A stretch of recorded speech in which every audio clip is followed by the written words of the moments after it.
Hello students, so welcome to the digital Pathshala के M L. उम्मीद करता हूँ सब अच्छे से होंगे।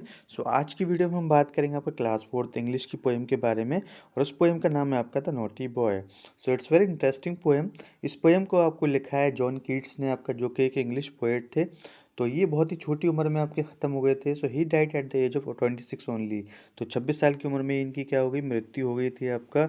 एंड बहुत सारी इन्होंने जो पोएम्स लिखी हैं आपका, सो वो नेचर से रिलेटेड भी थी, आपका बच्चों से रिलेटेड भी थी आपका। तो उसी में से एक पोएम यहाँ पे आपका गिवन है। तो इस पोएम के हम बारे में हम डिस्कस करेंगे। जैसे कि टाइटल आपको दिख रहा है the naughty boy. It means ये जो बच्चा है, ये जो लड़का है आपका, ये क्या है, बहुत ज़्यादा शरारती है, नटोरियस है, मिस्चीवियस है आपका। तो क्या ऐसी एक्टिविटीज़ हैं जो इसके अंदर दी गई हैं आपका इस पोएम के अंदर, जिसकी वजह से इस टाइटल को यहाँ पे दिया गया है। So we have to just see all these things. अगर आपने इस चैनल को सब्सक्राइब नहीं किया है, so please like share and subscribe this channel, ताकि आपको इंग्लिश रिलेटेड इंपॉर्टेंट वीडियोस मिलती रहें। Now come to the poem here. Now there was a naughty boy, and naughty boy was he. He ran away to Scotland, the people there to see. Then he found that the ground was as hard, that a yard was as long, that a song was as merry. तो यहाँ क्या है आपका, कि एक आपका शरारती लड़का था आपका। तो वो वाकई में शरारती था, वॉज ही। तो हम बहुत सारे लड़कों को देख के, बहुत सारे बच्चों को देख के इजीली जज कर लेते हैं आपका, क्योंकि उनकी जो एक्टिविटीज़ होती हैं, सो वो उनको क्या कहती हैं, वो उनको कहीं ना कहीं इजीली जज करने में आसानी कर देती हैं आपका। तो ये बच्चा क्या करता है, क्या ऐसी चीज़ करता है जिसकी वजह से इसको नॉटी बॉय कहा गया है।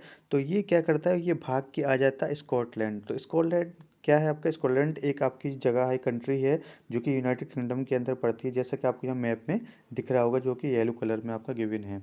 तो ये इस जगह पे इंग्लैंड में रह रहा होता है आपका, और ये स्कॉटलैंड आ जाता है। तो हमारे साथ भी ऐसा होता है कि हम अगर किसी एक जगह पे रहते रहते हैं कंटिन्यू, तो हम भी बोर हो जाते हैं आपका। तो हम सोचते हैं कि ये यही जगह ऐसी है जो बहुत ज़्यादा बोरिंग है आपका।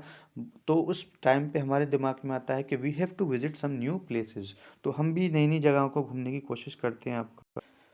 तो उसी तरीके से आपका क्या करता है, ये बच्चा भी क्या करता है, ये स्कॉटलैंड आ जाता है आपका। तो वहाँ पे आके देखता है लोगों को आपका, और वो क्या मिलता है उसे, then he found, found means क्या उसको वहाँ पे दिखता है या मिलता है आपका, कि जो ग्राउंड है, that ground was as hard. तो वहाँ की जो ज़मीन है, वहाँ का जो सरफेस है, वो क्या है, बहुत ज़्यादा हार्ड है, बहुत ज़्यादा टफ है आपका।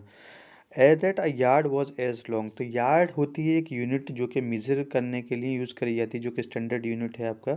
तो किसी भी सरफेस को या किसी भी चीज़ को अगर हम नापने की कोशिश करते हैं, चीज़ को भी, तो हम इसका यूज़ करते हैं आपका। तो उसका जो आपका जो मेज़रमेंट का जो चीज़ें हैं, वो भी ऐसी हैं जैसे कि मेरे इंग्लैंड के अंदर देखने को मिलती हैं। तो वो भी इतना ही लंबा आपका होता है। Now next, that a song was as merry. और जो वहाँ के जो सॉन्ग्स हैं, वो भी क्या हैं, बहुत ज़्यादा मैरी हैं, सो मेलोडियस हैं, बहुत ही ज़्यादा मिठास भरे हुए हैं आपका, बहुत ही ज़्यादा क्या है, लुत्फ से भरे हुए हैं आपका। तो वो सेम सारी चीज़ें वहाँ पे उसको देखने को मिलती हैं, कि जैसा कि इंग्लैंड में थी, वही सेम चीज़ें आपके यहाँ पे स्कॉटलैंड के अंदर भी देखने को मिल रही हैं। तो हम अगर किसी जगह पर जाते हैं, तभी हमें पता पड़ पाता है कि क्या क्या चीज़ें सेम हैं, क्या क्या चीज़ें अलग हैं हमारी जगह की और दूसरी जगह की जहाँ हम विजिट कर रहे हैं आपका। Now there after, that you can see that a cherry was as red, that a leeds was as weighty, that fourscore was as 80, that the door was as wooden as in England। सो ये cherry जो एक fruit होता है, जैसे कि आपको picture में दिख रहा होगा, जो कि रेड कलर का होता है। तो वो भी ऐसा ही रेड है, ऐसा नहीं है कि उसका कोई और कलर है आपका, कि ग्रीन है या फिर आपका पर्पल है। So it is also red. इसके अलावा जो लीड है, लीड एक मेटल होता है आपका, जिस तरीके से आपका आयरन होता है, गोल्ड होता है, सिल्वर होता है, एल्युमिनियम होता है। तो ये आपको पिक्चर में आपको दिख रहा होगा नीचे। तो ये आपका लीड है। तो ये भी क्या है, बहुत ज़्यादा हैवी है, वेटी है। वेटी कहते हैं कि जो बहुत ज़्यादा वजनदार होता है।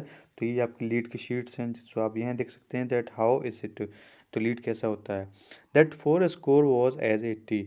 और जो फोर स्कोर है आपका, जैसे हम आपके टेबल्स पढ़ते हैं, उसी तरीके से यहाँ पे भी 20 इंटू 4। तो 20 इंटू 4 अगर मल्टीप्लाई करते हैं आप, तो वो भी 80 बनता है। तो वहाँ पे भी जो कैलकुलेशन है, वो सेम है जैसा कि मेरे इंग्लैंड के अंदर है।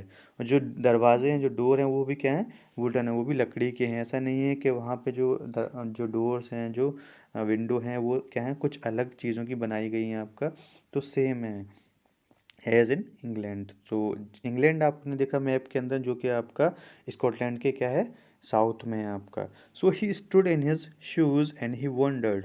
फिर उसके बाद वो क्या करता है, बहुत देर के लिए क्या हो जाता है, खड़ा हो जाता है अपने शूज़ में, जैसे कि आपने पिक्चर में दिख रहा है that he is wearing shoes here. तो उसके बाद वो क्या कर रहा है, अब सोच रहा है, देन ही वंडर्ड, तो now that he is curious to know something. तो वो कोशिश करता है चीज़ों पे क्या है, कंसंट्रेट करने की आपका, कि क्या चेंजेस हैं जो कि मुझे यहाँ पे देखने को मिले, या क्या सिमिलरिटी है जो इंग्लैंड की चीज़ों में और आपकी स्कॉटलैंड की चीज़ में है आपका। He stood in his shoes and he wondered. तो वो सारी चीज़ें देख के फिर क्या है, खड़े होके क्या कर रहा है आपका, सोच रहा है आपका, वंडर कर रहा है आपका, और उसके अंदर एक क्यूरियोसिटी आ रही है आपका, कि क्या मैं यहाँ जो आया हूँ, क्या ये मैंने मिस्टेक करी है, या मैंने कुछ नई चीज़ें यहाँ पे जान पाया हूँ। तो ये सारी चीज़ें उसके माइंड में आपकी चल रही हैं आपका। सो ये सारी चीज़ों के बारे में डिस्कस करा गया है, जिसकी वजह से इसको नोटी बॉय कहा गया। I hope that you understood this. So thank you so much, bye everyone.